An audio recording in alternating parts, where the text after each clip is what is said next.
So a very big welcome to all the newbies here. I'm sure you all came. Sorry, I'm sure you all are here to grab the knowledge, and you all are willing to put in the work to learn everything that we're putting out to you here as we go forward. I think this would be the first ever video that I'm making for this course. So what I'm actually going to put out there is something that I've already putting down in write up, which I did show you in the intro video. So here it is. So this is like a beginner's guide. So what I'm going to do is that I will share this guide with every one of you, and also be doing all these video tutorials, not tutorials, like lessons, just make reference of everything that I've talked about in this book. So I'll be using this book as a guide while it's teaching.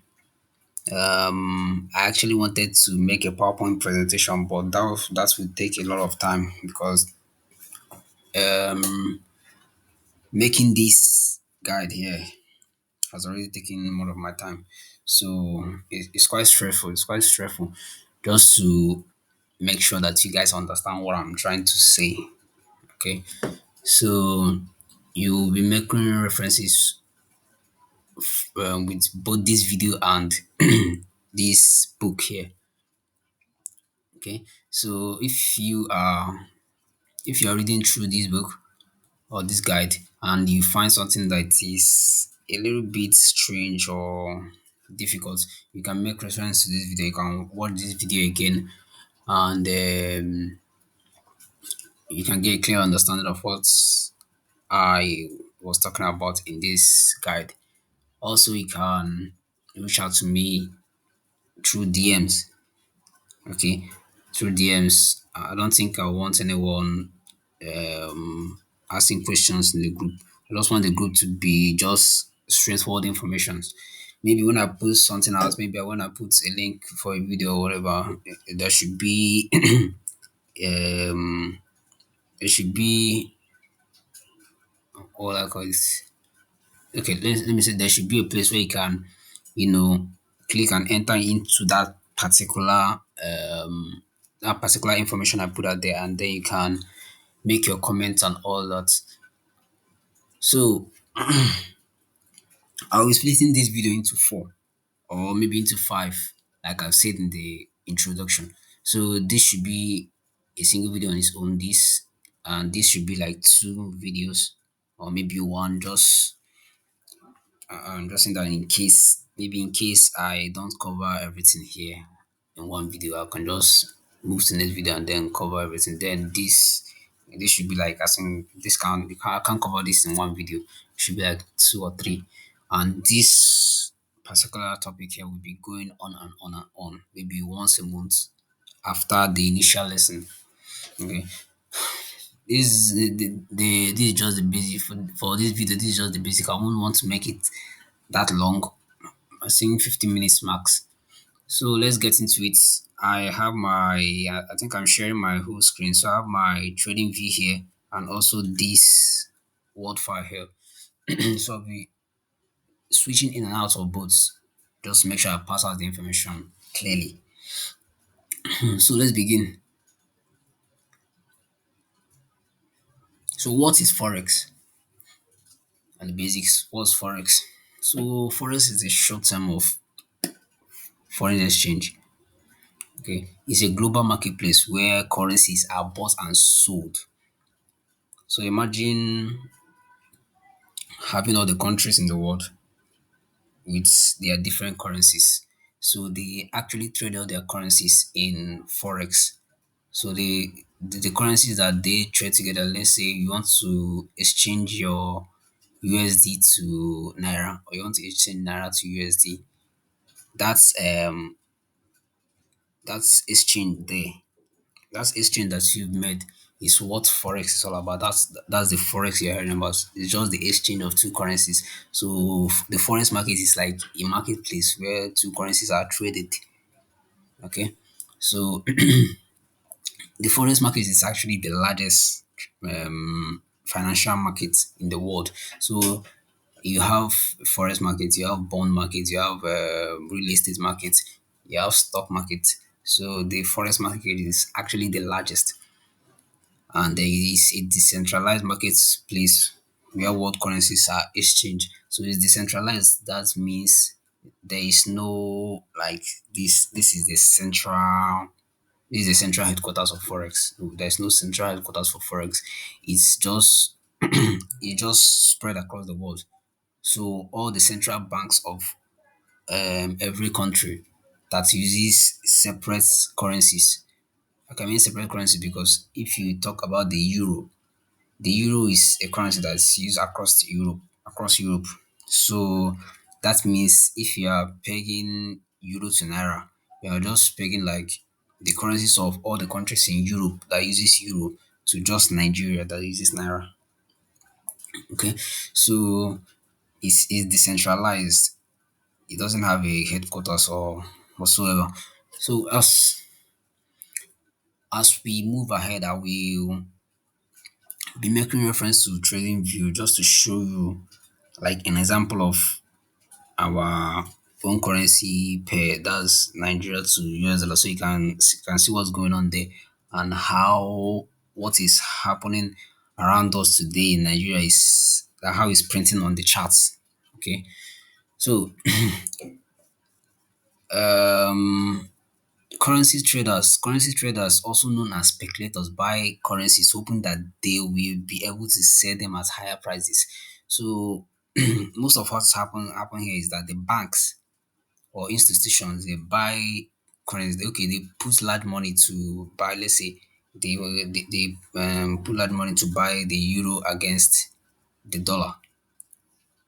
So what they're doing is that they're hoping that if they buy euro against the dollar now or today or this month, in the next few months or the next few weeks, that the price of euro to dollar will appreciate and they'll make profit from it. That's just what it is. And so compared to the monthly $200 billion per day volume of the New York Stock Exchange. So the New York Stock Exchange is like the largest stock exchange in the market in the world. So the volume, that the amount of money that move in and out of the New York Stock Exchange in a single day is $200 billion. But in the forex market, what moves in and out of the forex market in a single day is $6.6 trillion. So you can't compare this to this $6.6 trillion.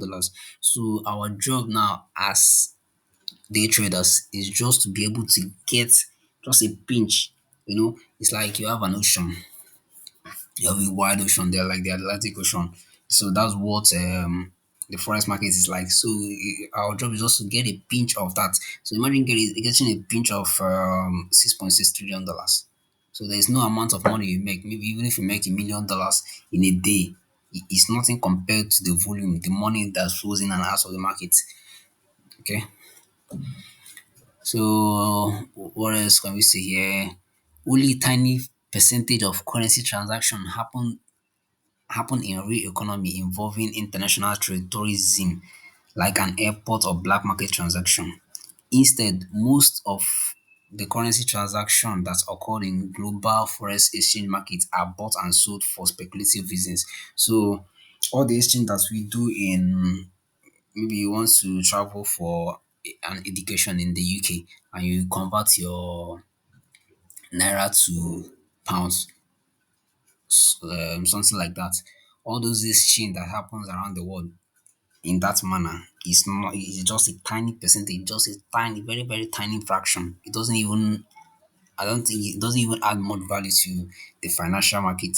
So what actually happens is that the currencies and their prices are being sold for just speculative reasons. Okay, just speculative reasons by the central banks, just to be able to be moving the currencies up and down. Okay, that's basically what forex is all about. So, and our job is just to try to ride with them. So you just have to think based on what the market, the charts is presenting to you. You can maybe have a feel of what these people want to do. Not that you know what they want to do. You can never know what they want to do. Just have a feel because you have seen this happen before. Okay, you think okay, since this happened before, maybe as I'm seeing it now, it will still happen again. That's when you just jump in and try to make whatever little money you can make from the markets. Okay, so I hope you all understand the basis of forex here. So the big share of the forex markets, and so the big share of the forex market, both wins and losses, goes to big institutions. So we that are individual traders. So whenever you hear retail traders, that means individual traders, like you that wants to start trading, like me that is trading, or any other professional trader that is making millions of dollars trading. They are retail traders, okay. But the bulk of the money, both wins and losses, go to big institutions. So these big institution includes central banks. Okay, like you have Central Bank of Nigeria. They are among those who are making these markets in the forex market. So they are in charge of the Nigerian naira. If it's pegged against the dollar, so the Central Bank of Nigeria is in charge of the Nigerian naira. Why the Federal Reserve? Okay, the Federal Reserve is actually the Central Bank of America. Okay, so then you have the European Central Bank, the Bank of England. Then so these central bank are like the biggest players. They're the biggest players in in this realm. So they actually open positions. So like maybe I open position of maybe 10 pips for $1, or 10 pips for $100, or 10 pips for $1,000. These guys actually open position of, let's say, 10 pips for $10 million. Okay, 10 pips for $100 million. So they're the ones that are pumping liquidity into the market. So if you see price going up and down, maybe suddenly you see a big move on a particular pair. It's just these guys pumping money into the market. So they are the ones pumping liquidity. So the second ranking in the forex markets control are hedge funds. Okay, if you look up hedge funds, you can see JP Morgan. So I think JP Morgan is like the biggest hedge fund we have. HSBC and etc. There are a few other hedge funds. So these guys, they're the ones that make the bulk of the money from the forex market. So something else I want to point out to you is that the banks, the big banks, they aren't actually like sitting on decks like the way you will be doing very soon. Maybe they sit on decks and be placing position. They will reading charts, then they place position. No, they don't do that. They don't even look at charts. Okay, they don't look at charts. They are the ones that make this market. They are the market makers. So if you are a market maker, you already know what's going to happen. Okay, you already know that you want this market to drop, and you pump money into this market and drop it and make money. So these guys make a lot of money from forex market because they are the one that is making that they are the ones making the market. So it's just like a tug of war.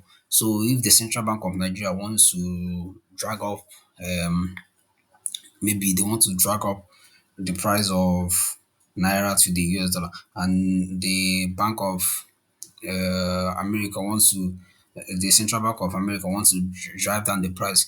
It just depends on who has the highest liquidity. So if the Central Bank of Nigeria has $100 million to do that, and the Central Bank of America has $500 million to do that, America wins. Okay, that's why you see prices going up. It's just a tug of war that is going on between these banks. Okay, and then these hedge funds coming in also.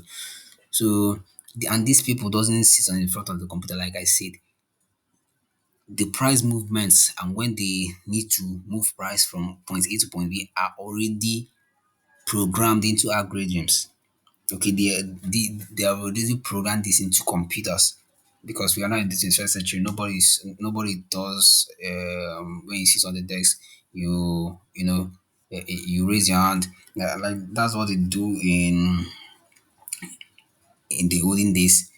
Okay. So you see people that are on the decks. Maybe once the stock exchange market opens, they ring the bell that the markets are opened, and then you see people placing bids, writing their orders on papers, and then sending to the next people to fill their orders. Those things doesn't happen now. It's all computerized now. So the algorithms are the ones that take care of everything. So that's why it's a bit easier to read. So if you see people that are trading smart money concepts, okay, they what they believe is that they are like trading like the banks. They know what the banks are going to do. All this, it doesn't mean that you're going to make a lot of money. Anyhow you trade, just be able to make money. Okay. So and so what I've mentioned the hedge fund. So and large trading firms who generate forex market liquidity by opening trading position worth hundreds of millions. So these people open positions worth hundreds of million on daily basis. So these guys I mentioned here are the ones that make up like 80% of the forex volume. Okay, like 80% of the volume of the money in the market comes from these guys. Then other participants include small retail banks. So all these banks you are seeing on the road, UBA, First Bank, this and that, they are actually involved in forex trading. So maybe they don't actually trade. If you go to maybe the UBA in your street or First Bank in your street, they might not be the miners have a forex trading floor, but at their headquarters they have a forex trading floor. So these guys also participate in forex trading. So they make up like a mere 15% of the market. So the rest 5% of the market are all individuals that trade forex in this world. You and I, everyone else, all of us in this world combined make up like a mere 5%. So you can see everyone in this world combined that has trading doesn't even make up a lot of volume to move the market. So if you remove these big guys from the market, that means liquidity dies down. You can't even place trade again. Okay. So that's that for what forex is. Then moving on to currency pairs. So forex transactions are conducted in currency pairs where one currency is changed for another. I've already explained that. So you pair this currency to that one. So you pay maybe Nigerian naira to dollar, you pay euro to USD, you pay euro to Australian dollar. So here I have this image.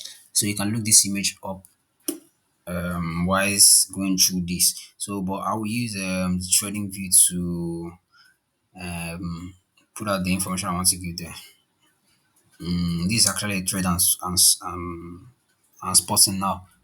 I'm just looking at this on GBPUSD. So if I get a good reaction from here, I will be buying GBPUSD from here. So we see how that goes. So moving on to what I was talking about, forex pairing or currency pairing. So this is the image I put up there. If it's going to load, please load.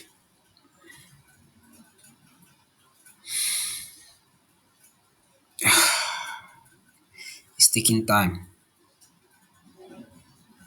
It's taking time. So let's use our guide. So here you can see quite a few currency pairs. So these are just currency. This here. So what all this means is that if this all means all all the this thing instruments. So you call them instruments. All the instruments in all these categories. You can find them all of them here. So if you click all and search, you can search anything inside of this of all these categories. But here you can see stocks. So if you go to stocks, you will see like the stock prices of all the companies. So you see Apple, Microsoft, Tesla, all of them are inside there. So all these stocks they are not paired. Okay, so they're not paid. Stocks moves based on the performance of the company that owns the stock. Okay, so if you open here, you can see just Apple, and you can see their price of Apple maybe $100. So if Apple are doing well, their stock price will be increasing. If they are doing bad or they have an issue, it will be going down. So here, these are funds. I don't actually look at this. I don't even know what is inside their funds. So futures, in these futures you have your Nasdaq. So these futures here now, what these futures mean is um these stock, these stocks here, the companies that own the stock, if they want to list their stock on an exchange, their stocks are actually pegged to a futures market. So if you see S&P 500, that's Standard and Poor 500. If I open this future, I don't know, this thing doesn't, it's still not working. I don't know why.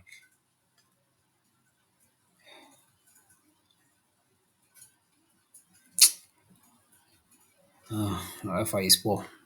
So let's leave it there. We can come back to it. So in there you can see maybe S&P 500, that's Standard and Poor 500. So that's like the like 500 companies, like 500 Standard and Poor companies in the United States. That's what you see. Then you can see the Indian stock markets. Okay, you can see the German 30. That's the top 30 companies in Germany. You can see Euro. You can see all those things are here. You can see Nasdaq. You can see US 30. So that's the top 30 companies in the US. So that's what these features is. They are not actually paid. They are just on their own. So they move in proportion with the stock market. So the stock market, like if US start to have 30 companies, like the movement of all those 30 companies combined is what you get on US 30. Okay, so these are actually different from forex, which is paired within two currencies. So here you have crypto. Crypto is actually paired. Almost all the cryptos are paired to the USD or USDT. So Bitcoin US dollar, Ethereum US dollar, whatever US dollar, USDT. So USDT is actually US dollar. Okay. So indices here, you also find this where okay, this is actually where you find the US 30, not here. In these features, what you find is S&P 500. I don't actually, I haven't been here that much, so I don't know what's inside there. Then bond and economy, I don't even go here. Okay. So moving on, Euro USD, you can see Euro slash US dollar. So what this actually signifies is that if you have Euro as the first one and you have USD as the second one, Euro here is the base currency. So this is the first currency, is the base one of that particular pair, is the base, and then this one is the quote. So if you read this, I actually mentioned it. So the first currency pair is called the base currency, and the second one is called the quotes. For example, in the Euro USD pair, Euro, so you can read that and see what's all about. I'll just explain. So this is the base currency, this is quotes. So what this means is that if the euro is weak, okay, if the European economy is weak and the US dollar economy is strong, what will happen? Euro will drop. So with that, let me give you an example. Get out. So here is GBP USD. So what we can see here is GBP USD is dropping. Okay, it has been dropping for quite a few weeks now. Yeah. So GBP USD. So what this means is that the economy of the US dollar is stronger than the economy of the pound, than economy of England. That's why it's dropping, because pound is the base currency, is the first currency. So this is why it's dropping, because the dollar has more strength than the pound. So, but if you come, I don't know why I'm having point on it. I don't know why I'm having point on it. But in a case where you see this thing start going up, okay, you see this thing is going up. That means that down now the pound have regained strength against the US dollar. Okay, it have regained strength against the US dollar. So that's just the basic explanation here of how the quotes how the base currency and the quotes works. So this applies to all of this pair, all of them. The same thing applies to all of them. Okay, so that's for currency pairing. You can read through and get more insights on that. So how the next is how the individuals participate in forex trading. So in the past, only big institutions have access to sophisticated trading tools and knowledge are allowed to trade. So it wasn't until recent, I think maybe As in 1980s also. If you look at the charts, if you look at the charts and go back in time, I think it started around 1980, something like that. So that's when retail traders were allowed to trade. Before it was only banks that are allowed to trade. Okay, so this is where the brokers come in. So brokers are financial intermediaries that facilitate currency trading in the foreign exchange market. So what brokers are like, they are the link between you and I to the liquidity providers. So the liquidity providers are actually the central bank and the hedge funds. They are the ones providing liquidity. So the brokers actually link you and I to them. Okay, so they are like the middleman. That's why before you open a trade, the brokers have to charge you a fee because they are taking that fee to be able to connect you with these guys on the on a higher level. Okay, so there are more than today. There are over 700 brokers around the world. Okay, and all of what these brokers are actually doing is just to find a way to draw more customers to them. So they can give you anything to just to draw customers. Then it's to the point that we now have $1 of initial deposit. You can deposit, you can have $1 in your account, only $1, and be able to trade with $1. So they are over leveraged. So you can be able to trade $1 in your account. Okay. And just always remember, brokers are not your friend. Brokers actually make money while you lose money. If you are losing money, if you open trade now and you are losing $1, your broker is making $1. I don't know for um regulated brokers, because okay, brokers also come with regulations. So they are regulated, so they don't do some certain things. Regulated brokers are the safest brokers. They cannot run away with your money. Okay, unless they crash totally. They can't just take your money and run away like that. But I don't know for regulated brokers, but for unregulated brokers, they actually participate in B booking. Okay, what B booking means is, if you register with your broker now, a live account, if you register a live account now, you actually place in the B book. So this B book means, like, these people, the traders in this B book are traders that the brokers take the other side of their trade. So if you buy now, if you open buy now, the broker will take sell because they think you're going to lose your money. They think you don't know what you're doing because trading is very hard. 80% of people lose money in the first month. 80% of newbies, or what was 80? 99% of new traders lose all their money in the first month. Okay. Um so these brokers, they take advantage of that and B book their new traders. Almost every trader in the brokers in unregulated brokers are B booked. So let me share example with you. So there's this company called My Forest Fund. So they're a forest company that fund traders money to trade. As we go on, as we advance in this, we learn about them and how to use funding challenges to boost your capital. So this My Forest Fund, actually have a broker of their own called Traders Global Group. And from the analysis they gave, because they're already in court now, I think they were banned, something like that. From the analysis they gave, it turns out that out of 150,000 traders that have been funded live, because before you get funded, you have to pass phase one. You have to prove that you know how to trade. You have to pass phase one, pass phase two before you get a live account where you can do profit split, where they can give you something that looks like live money. Then any profits you make, you people will split the profits. Okay, they say out of 150,000 funded traders, like traders who are funded live, who have passed this challenge, only 10, only 10 out of those 150,000 are e-booked. So that means the rest is 149,990 are all be booked. And from the research, it turns out that these brokers make anywhere between 150 million to $200 million a year just from B book traders. So you can see the amount of traders that are losing money. Out of 150,000, it's just only 10 that are ebooked. So before you can be ebook, you should be an elite traders. So traders in ebook for a broker. So these brokers actually call them close, and then sign contract with them, trading contracts worth tens of hundreds of millions of dollars. So these traders can trade for them, and then they get obviously of real money.